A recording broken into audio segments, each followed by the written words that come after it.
Happy June, guys. I struggle to think what month we were in there. This year has just kind of gone into a complete blur. Like, to me, it still feels like we're in March. But hello, it's Amy again, and I'm back here at A Bigger Life.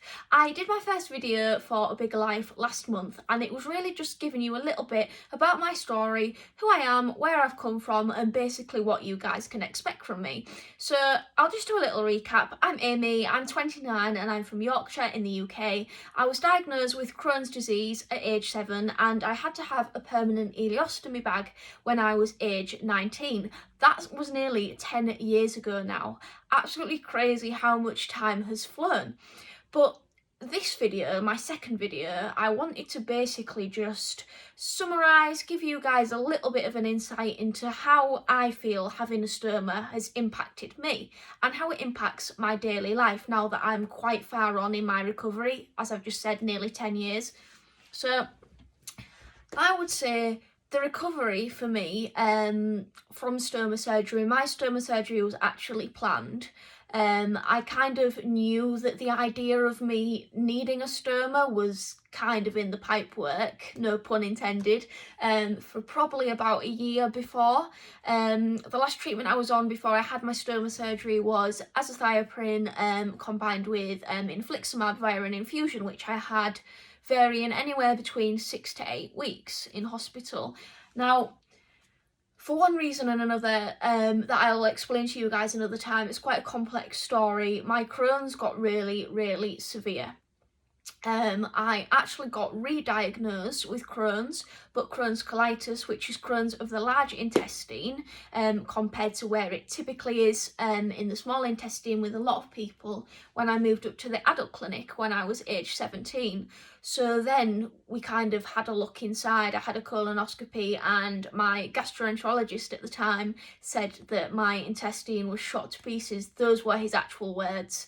And he said that my Crohn's case was one of the worst that he had ever seen, which, yeah, it wasn't very nice to hear. It was very, very scary, especially hearing that when I was around the age of 17, when I wanted to be out like my friends. I wanted to be making the most of life. I wanted to be experiencing everything that teenagers do. I wanted to just have a better life than I was having, you know, have a life that wasn't restricted to pain. But yeah, my stoma surgery came around, it got scheduled in, and my dad actually rushed me into A&E the weekend before I was due to have my surgery on the Tuesday. I hadn't been eating, which was unfortunately very, very common for me when I was struggling with my Crohn's. I was in agony, I was screaming in pain, and I remember on the car ride there, every bump, every little pothole in the road was just making me wince and scream in agony from the pain that I was going through in my stomach. Just a horrible experience. I was actually quite looking forward to having my stoma done, because I felt like the stoma was kind of the last thing I had to give me a hope at life, you know, give me a second shot at life and give me a chance to at least live some of my life, even though I've lost, you know, quite a few years of it. That is another topic that I really struggle to deal with sometimes mentally, which I will cover in a future video. But recovery for me, summarising it, you know, very briefly, was 2 steps forward, 1 back a lot of the time. It took me a lot longer to recover. I think I undermined the surgery. I had my ileostomy done, and I had my bum, my rectum, my anus and everything taken out all in one go. And then I had my bum sewn up because I was never going to use it again. My ileostomy is permanent. I was very, very suicidal for probably the first week or 2 after surgery due to me being sick, mainly, which I mentioned in my first video for you guys here at A Bigger Life. And everything just felt like I had been hit by a 10-ton truck. I would say maybe, you know, sort of once I got home after hospital, which was it was between 7 to 10 days after my surgery, everything's a bit of a blur.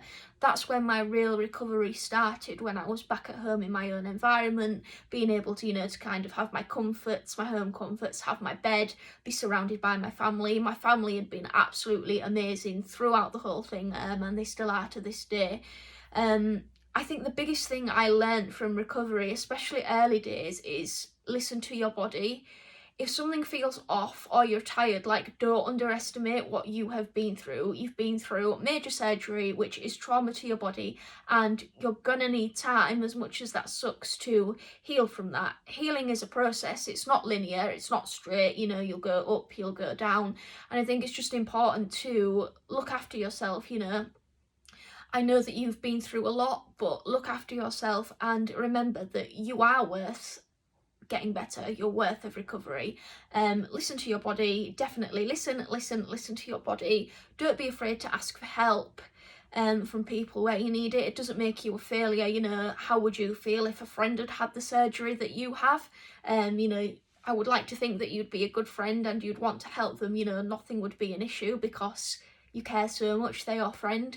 But that is just a little nearly 6-minute video on my input into early days recovery.